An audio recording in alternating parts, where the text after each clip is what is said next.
ఆంధ్రప్రదేశ్ రాజకీయ పరిస్థితుల మీద, అలాగే ఆంధ్రప్రదేశ్లో కమ్మ రెడ్డి కులాల ఆధిపత్య పోరు నడుస్తుంది అంటూ కొన్ని కీలకమైనటువంటి వ్యాఖ్యలు చేశారు ప్రముఖ ప్రొఫెసర్ అలాగే జర్నలిస్ట్ గంటా చక్రపాణి గారు. ఈ కమెంట్స్ మీద ఈరోజు మనం ఎనాలిసిస్ చేసుకునేటువంటి ప్రయత్నం చేద్దాం. ప్రస్తుతం మనతో పాటు ఉన్నారు ప్రముఖ రాజకీయ విశ్లేషకులు కృష్ణకుమార్ గారు.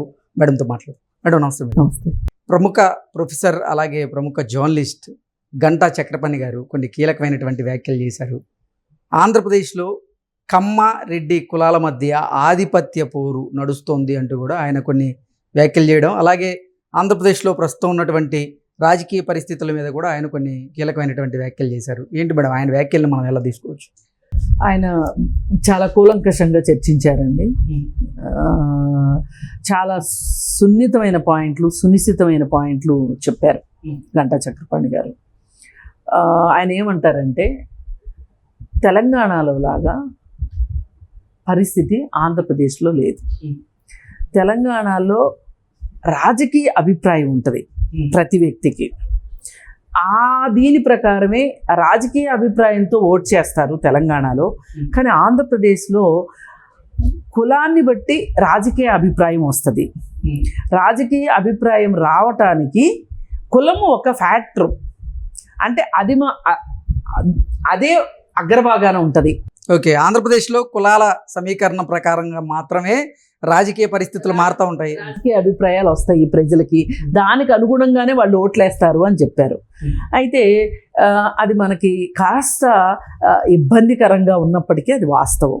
ఏంటి అంటే, అక్కడ ఒక రెడ్డి కమ్మ అగ్రకులాలు, వాళ్ళ సామ్రాజ్యాలు, వాళ్ళ చుట్టూ పోగుబడిన మనుషులు, వాళ్ళ చుట్టూ ఉన్న వాతావరణాలు అలా రెండు శిబిరాలుగా తయారైపోయినాయి.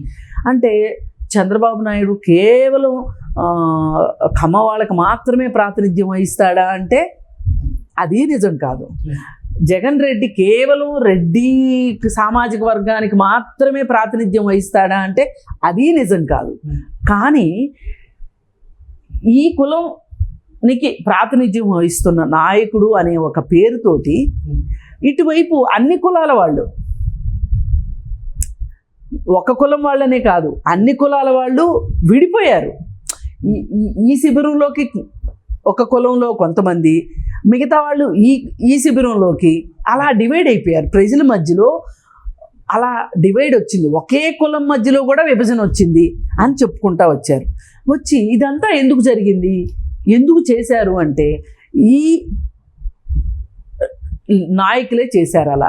ఎందుకు అంటే వాళ్ళకి జీవన్మరణ సమస్య. ఇవాళ జగన్మోహన్ రెడ్డికి గెలవడం జీవన్మరణ సమస్య, చంద్రబాబు నాయుడికి గెలవడం జీవన్మరణ సమస్య. ఎందుకు జీవన్మరణ సమస్య వచ్చింది? ఇప్పుడు తెలుగుదేశం పార్టీ పెట్టి 40 సంవత్సరాలు అయింది. పెట్టింది కమ్మ సామాజిక వర్గం ఆయన కావచ్చు, కానీ ఆయన బీసీ నాయకుడిగా పేరు పొందాడు ఎన్టీ రామారావు గారు. అసలు బీసీల ఆత్మ గొంతుక అంటారు ఆయన్ని. ఆయన అలా బీసీల పైకి తీసుకొచ్చాడు ఆయన. అయితే మరి ఇవాళ బీసీలు అందరూ తెలుగుదేశంలోనే ఉన్నారా అంటే లేరు. జగన్మోహన్ రెడ్డి పార్టీలోకి వెళ్ళారు, అంటే కాంగ్రెస్ పార్టీలోకి వెళ్ళారు. ఆ తర్వాత అంటే వైఎస్ఆర్ ఉండగా అటు వెళ్ళారు. అటు వెళ్ళిన తర్వాత ఆయన చనిపోయిన తర్వాత ఈయన పార్టీ పెడితే ఈయన పార్టీలోకి వెళ్ళారు. అంటే ఇది వీళ్ళు వాళ్ళని అలా లాక్కుంటున్నారు. రెండు శిబిరాలు వాళ్ళ వైపుకు ప్రజలను అలా లాక్కుంటున్నారు. మరి చంద్రబాబు నాయుడుకి కూడా ఇవాళ జీవనమరణ సమస్య. ఈ ఎన్నికల్లో గెలవాలి. ఎందుకు గెలవాలి అంటే, మొన్న అసలు ఏమీ లేని దానికి చక్రపాణి గారు కూడా అదే అన్నారు. అసలు కేసే కాదు, ఏమీ లేని దానికే ఒక కేసు పెట్టినందుకే ఆయన అలా అయిపోయారు. నన్ను అరెస్ట్ చేస్తారా, నేను చేయలేదు నన్ను అలా చేస్తారా అని ఆయన చాలా ఉక్రోషపడిన మాట వాస్తవం.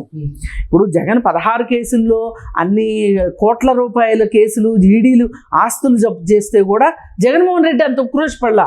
కానీ చంద్రబాబు నాయుడు ఉక్రోషపడిపోయి స్థిమితంగా ఆలోచిస్తే ఈసారి నేను గెలవాలి ఎట్టి పరిస్థితుల్లో. ఈ ఎన్నికల్లో నేను గెలవాలి అంటే నాకు ప్రజాబలం ఒక్కటే ఉంటే సరిపోదు, అధికార బలం కూడా కావాలి. అధికారం చూస్తే జగన్ రెడ్డి దగ్గర ఉంది. అందుకే బీజేపీ పార్టీ కూటమిలోకి రమ్మని అడిగితే అసలు మొదటగా పవన్ కళ్యాణ్ని తన పక్కన పెట్టుకున్నది కూడా అప్పటికీ నిఘా వర్గాలు చెప్తుంది ఏంటి, ఇంటెలిజెన్స్ రిపోర్ట్ ఏంటి అంటే ఒంటరిగా కూడా చంద్రబాబు నాయుడు గెలవగలడు అని చెప్తే కూడా ఎందుకైనా మంచిది ప్రభుత్వ వ్యతిరేక ఓటు చేయకూడదు అనే ఉద్దేశంతో పవన్ కళ్యాణ్ తోటి పొత్తుకి సిద్ధమయ్యి సీట్లు కూడా పంచుకున్నారు వాళ్ళు. ఆ తర్వాత మోడీ వచ్చి ఇదేదో వీళ్ళిద్దరూ కలిస్తే వీళ్ళకి సీట్లు ఎక్కువ వస్తాయి, ఈ సీట్లు నాకు కావాలి కాబట్టి పార్లమెంట్ సీట్లు, ఆయనకి అసెంబ్లీ సీట్లతో ఆయన పని లేదు, ఆయన ఎవరు సీఎం అయినా ఆయనకు సంబంధం లేదు, కానీ పార్లమెంట్ సీట్లు నాకు కావాలి కాబట్టి చంద్రబాబు నాయుడు గనక ఒకవేళ పార్లమెంట్ సీట్లు ఎక్కువ వస్తే రేపొద్దున ఇతన్ని ఇప్పుడు ఇలా నేను వదిలేసేస్తే గనక రేపొద్దున దారికి తెచ్చుకోవడం కష్టం అవుతుంది కాబట్టి ఇప్పుడు ఏదో పిచ్చి బియ్యం పెట్టి తన వైపు తిప్పుకోవాలి అని చెప్పి ప్రయత్నం చేశాడు.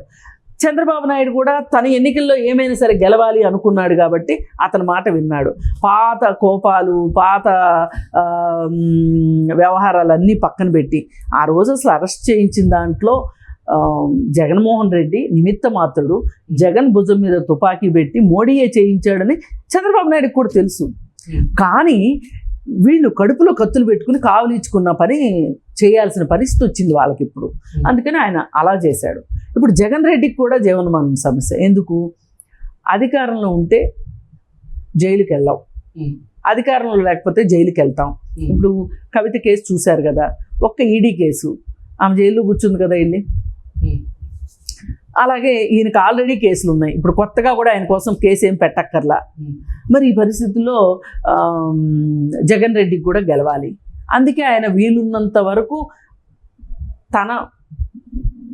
తన కులం రెడ్డి అయినా, తన పార్టీ రెడ్డి పేరు చెప్పుకుని బతుకుతున్నా, రెడ్లందరినీ తీసుకొచ్చి తను పెట్టుకున్నా, కానీ ఎదురు వాళ్ళ మీద బట్టగాల్చి మీద వేస్తున్నాడు. తెలుగుదేశం పార్టీని మీది కమ్మ పార్టీ, మీది కమ్మ పార్టీ అని మాట్లాడుతున్నాడు. అసలు మనకే 1-4 సార్లు కమ్మారెడ్డి అనాలంటే బాధగా అనిపిస్తున్న పరిస్థితిలో, అంటే ఇది ఆధునిక కాలం, ఈ కాలంలో అసలు కులాల గురించి మాట్లాడుకోవడం ఏంటి? కానీ మాట్లాడక తప్పని పరిస్థితి. వీళ్ళు అలా తయారు చేశారు రాజకీయాల్ని. ఇది ఆయన బాధ. అయితే ఆయన మాట్లాడిన దాంట్లో ఏంటి అంటే, ఇప్పుడున్న పరిస్థితుల్లో కూటమికి ఎడ్జ్ ఉంది అన్నట్లు మాట్లాడారు. ఎందుకంటే ఎంతో కొంత వ్యవస్థల్ని మోడీ మేనేజ్ చేయగలడు ఆ మాత్రం. ఎందుకంటే ఆయనకి ఎంపీ సీట్లు కావాలి కాబట్టి. ఈ చంద్రబాబు నాయుడు మీద ప్రేమతో కాదు సుమా, ఇది ఖచ్చితంగా మనం ఇన్వర్టెడ్ కామాస్లో పెట్టుకోవాల్సిన విషయం. ఆయన మీద ప్రేమతో కాదు, చంద్రబాబు నాయుడు ప్రేమతో కాదు, నాయుడు మీద ప్రేమ. భారతీయ జనతా పార్టీకి స్వతహాగా 370 ఎంపీ స్థానాలు రావాలని వారు కోరుకుంటున్నారు కాబట్టి ఆయన వ్యవస్థలను మేనేజ్ చేసేటువంటి ప్రయత్నం చేశారని మనం భావించవచ్చు. మన వ్యవస్థ ఆయన ఏం చేస్తున్నాడు అంటే, అలా అని ఒకళ్ళ వైపే ఉండట్లా. జగన్కి ఇచ్చే సహకారం జగన్కి ఇస్తున్నాడు, చంద్రబాబు నాయుడుకి ఇచ్చే సహకారం చంద్రబాబు నాయుడుకి ఇస్తున్నాడు. ఇప్పుడు చంద్రబాబు నాయుడు కొన్ని సీట్లు గెలవాలి, జగన్ రెడ్డి కొన్ని సీట్లు గెలవాలి, ఈ ఇద్దరు కలిసి తనకు సపోర్ట్ చేయాలి. పవన్ కళ్యాణ్ అలాగూ తనకే సపోర్ట్ చేస్తాడు. ఇప్పుడు ఆయన టార్గెట్ ఏంటంటే, ఆయన లెక్కేసుకుంది, ఇప్పుడు ఆయన పట్టిక ఆయనకు ఉంటుంది కదా, నాకు 400 సీట్లు వస్తాయి అనుకునే దాంట్లో 400 రావు, 200 వస్తాయి అనుకుందాం. ఆయనకి కేవలం బీజేపీ పార్టీకి 200 వచ్చినాయి అనుకుందాం. వస్తే ఫస్ట్ ఆయన లెక్కేసుకునేది ఎవరిని? ఆంధ్ర 25 నాయే అనుకుంటాడు. ఆయన ఒక 6 పోటీ చేశాడు, చంద్రబాబు నాయుడు పోటీ చేశాడు, పవన్ కళ్యాణ్ పోటీ చేశాడు, జగన్ రెడ్డి పోటీ చేశాడు. పోటీ చేసిన దాంట్లో ఆయన చూసుకునేది మొత్తం 25, ఎవరికెన్ని అనేది ఆయనకు సంబంధం లేదు. కూటమి ప్రకారంగా వీళ్ళు తనకే సపోర్ట్ ఇస్తారు. కేసుల కోసం జగన్ రెడ్డి చెయ్యొత్తుతాడు. ఆయనకి 25 ఆయన ఖాతాలో ఉన్నట్లే కదా. అది ఆయన లెక్క, మోడీ లెక్క. ఆ మోడీ లెక్కకి వీళ్ళందరూ కూడా ఒక రకంగా ఆయన వేసిన పాచికలకి వీళ్ళందరూ తల ఒగ్గక తప్పని పరిస్థితి. ఎందుకు అంటే, ఏమైనా సరే గెలవాల్సిందే, ఈ ఎలక్షన్ కూడా ఓడిపోతే కష్టం, ఇంకొక ఎలక్షన్ కోసం వెయిట్ చేసే పరిస్థితులు లేవు. కాబట్టి వీళ్ళు కులాలని వెంటేసుకొచ్చారా, వెంట పెట్టుకుని తిరుగుతున్నారా, కులాల ప్రకారంగా విభజించారా, ఇప్పుడు ఒక ఆయన వచ్చేసి కాపు కాపు అని మాట్లాడతాడు. పవన్ కళ్యాణ్ కాపు కావచ్చు, కానీ ముద్రగడ పద్మనాభాన్ని ఇప్పుడు పవన్ కళ్యాణ్ ఇటు సైడ్ ఉన్నాడని వాళ్ళు ఏం చేశారు, జగన్ పార్టీ వాళ్ళు ముద్రగడ పద్మనాభాన్ని నిద్రలేపారు. అంటే కాపుల్లో ఓట్లు చేర్చాలని. ఇట్లా ఏ కులానికి సంబంధించి ఆ కులంలో విభజన చేయటానికి వీళ్ళు మాంసం కొట్లో మాంసాన్ని కట్ చేసినట్టు కట్ చేసుకుంటూ వెళ్ళారు. ఇది ఈరోజు ఈ ఆధునిక కాలంలో సమాజానికి ఇది ఎంతవరకు శ్రేయస్కరం అనేది ఎవ్వరు ఆలోచించకుండా ఆళ్ళ పబ్బం గడవటం కోసం చేసుకుంటూ వెళ్ళిపోయారు. సో మొన్న జరిగినటువంటి సార్వత్రిక ఎన్నికల్లో ఆంధ్రప్రదేశ్లో ఈ కుల సమీకరణాలే ప్రాతిపదికగా ఎన్నికలు జరిగాయా అంటే ఏం చెప్తారు? అంతే, మనం అలానే అనుకోవాలి. ఎందుకంటే ఇప్పుడు ఏమైపోయిందంటే ప్రతి కులంలోనూ వీళ్ళు డివైడ్ తీసుకొచ్చేశారు. వాళ్ళు తీసుకొచ్చారని వీళ్ళు తీసుకొచ్చారని వీళ్ళు. మీ కులానికి మేమే ఉన్నాం అండ, మేమే చేస్తామని ఇద్దరు చెప్పారు. ఇద్దరు చెప్పేసరికి ఈ వర్గంలోనూ ఆ వర్గంలోనూ చేరిపోయారు.